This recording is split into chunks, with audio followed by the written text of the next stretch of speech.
Selamat datang di Cerita Mata, berbagi cerita dari yang terlihat mata. Disclaimer, saya bukan cenayang, bukan paranormal atau sejenisnya. Kebetulan saja saya terkadang bisa melihat mereka. Kali ini saya akan sharing momen jalan-jalan bersama keluarga saya ke salah satu tempat di daerah Jawa Barat. Dan momen liburan ini menjadi momen yang tidak akan mungkin pernah saya lupakan karena begitu banyak kejadian-kejadian yang saya alami dalam perjalanan ini. Penasaran dengan ceritanya? Berangkat. Kami itu seneng banget kan ya berlibur ke daerah yang sejuk dan dingin. Nah, di daerah Jawa Barat itu banyak sekali tempat objek wisata penginapan yang menawarkan pemandangan yang cantik, pemandangan alam dengan udara yang masih sejuk dan dingin. Nah, akhirnya kita tentukanlah lokasinya mau kemana. Setelah kita tentukan, istri saya mulai mencari beberapa referensi hotel melalui OTA, online travel agent. Nah, dari beberapa referensi yang kami dapat salah satu hotel ternama di sana. Dan saat itu hanya hotel ini yang memiliki fasilitas 3 single bed. Jadi kebayang ya, dengan ada 3 single bed berarti ruangannya cukup luas, tapi kita tidak perlu lagi sewa extra bed saat itu.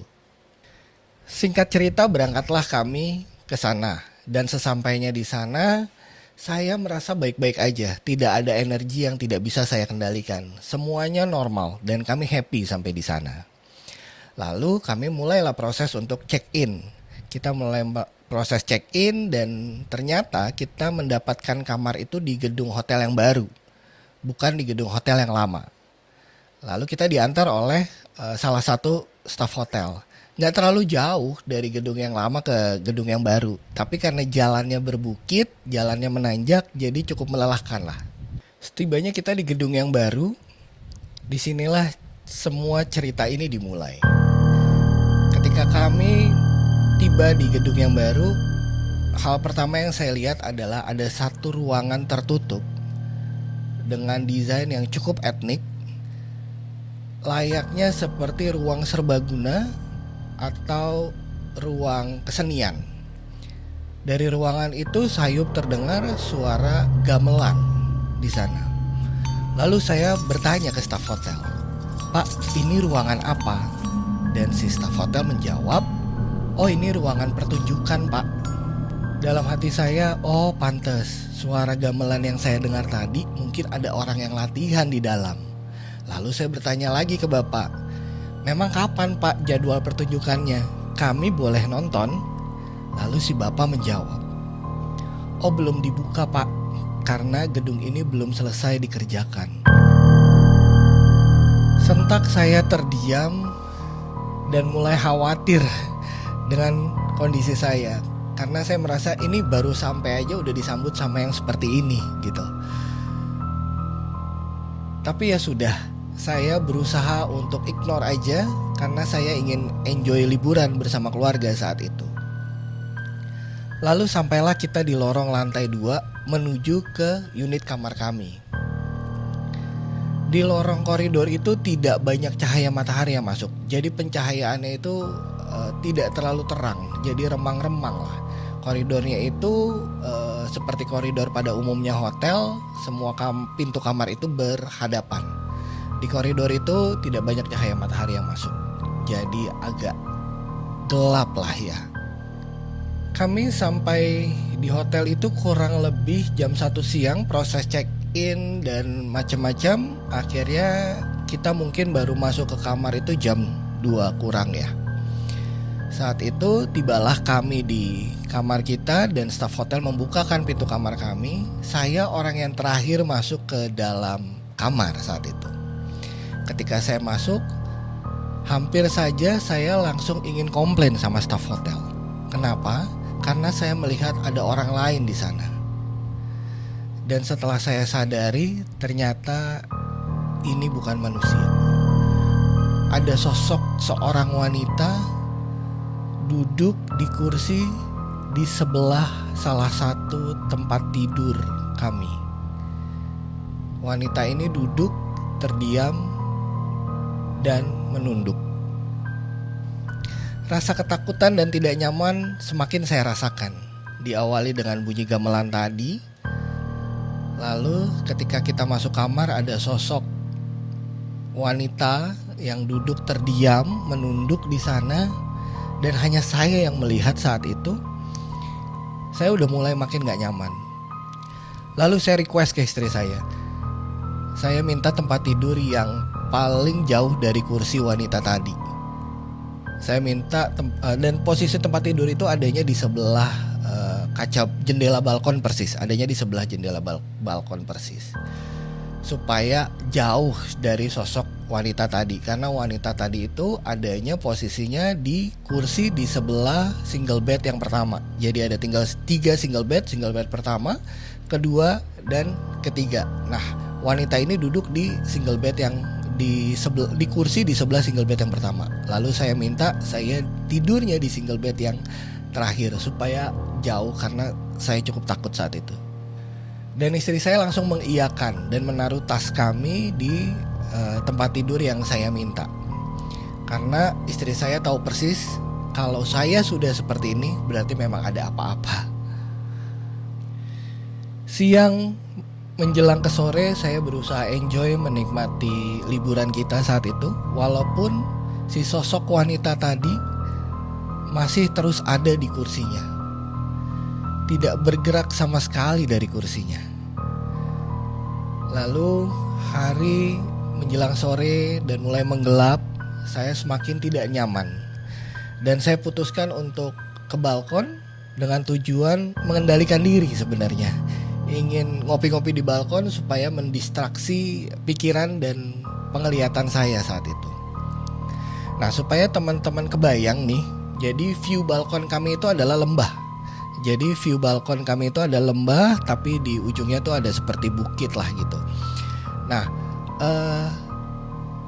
di lembah dan bukit view kami itu minim sekali pencahayaan. Hanya ada beberapa bohlam atau lampu-lampu bias cahaya kecil yang berwarna kuning.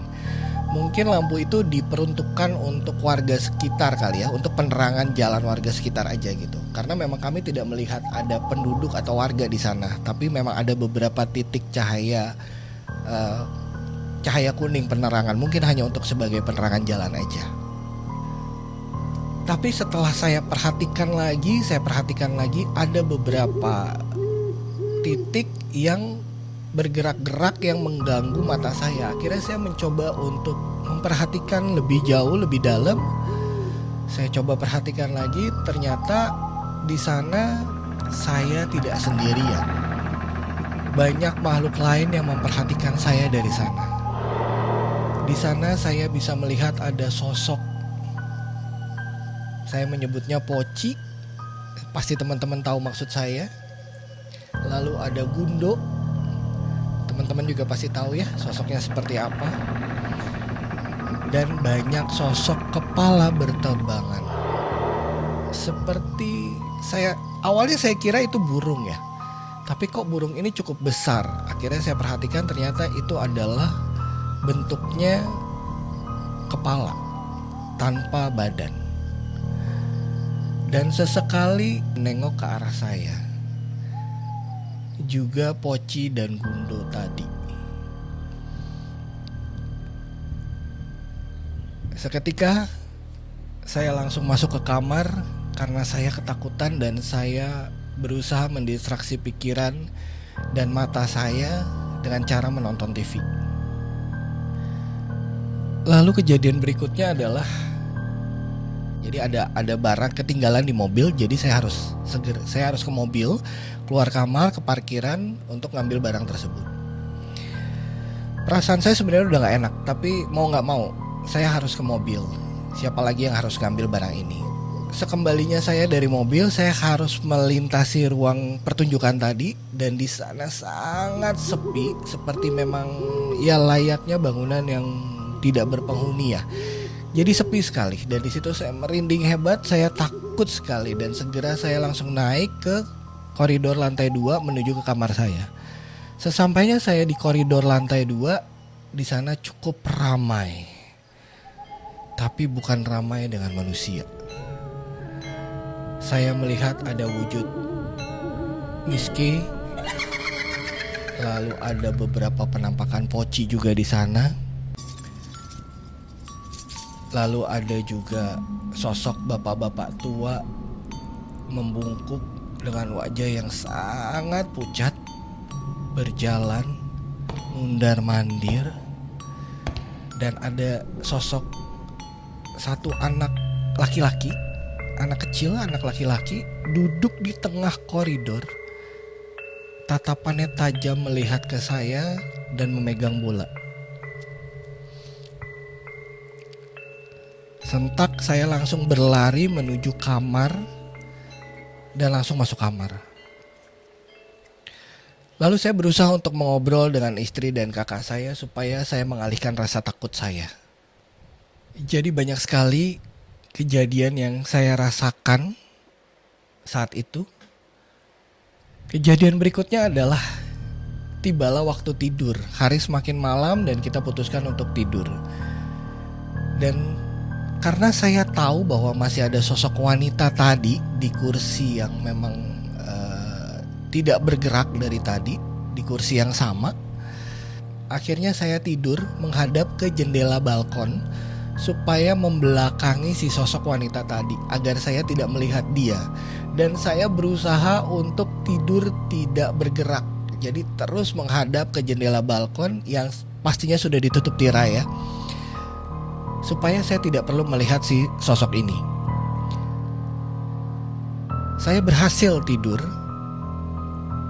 tapi tiba-tiba sekitar jam 2.30 atau jam 3 pagi, saya merasa ada sesuatu yang mengganjal di kaki saya, yang memaksa saya terbangun. Karena seperti ada barang yang diletakkan di atas kaki saya, jadi mengganjal, dan saya terbangun ketika saya lihat wanita tadi duduk di atas kaki saya. Wanita tadi duduk di atas kaki saya di ujung tempat tidur menghadap ke jendela. Saya ketakutan hebat, saya merinding hebat, saya ketakutan. Saya cuma akhirnya berusaha untuk terus memejamkan mata sambil berdoa. Tidak berhenti saya berdoa, dan akhirnya tanpa sadar saya terlelap, dan ketika saya terbangun sudah pagi hari. Alhamdulillah banget. Awalnya kami berencana menginap 2 malam di sana, tapi kami batalkan ketika saya ceritakan semua yang saya alami ke istri dan kakak saya. Akhirnya kami mencari hotel lain. Ini adalah pengalaman staycation dengan makhluk tak kasat mata sebanyak itu. Terus terang saya trauma banget, dan ini akan menjadi pengalaman staycation pertama dan terakhir saya di hotel itu. Jadi selalu hati-hati ya teman-teman ketika pesan hotel. Sebaiknya kita lihat lagi review dari orang-orang, baik lokasinya, baik cerita-cerita di YouTube maupun di channel-channel lain. Dan yang pasti jangan lupa untuk selalu berdoa, juga salam ketika memasuki daerah dan ruangan baru. Demikian cerita mata hari ini. Sampai ketemu di cerita mata berikutnya.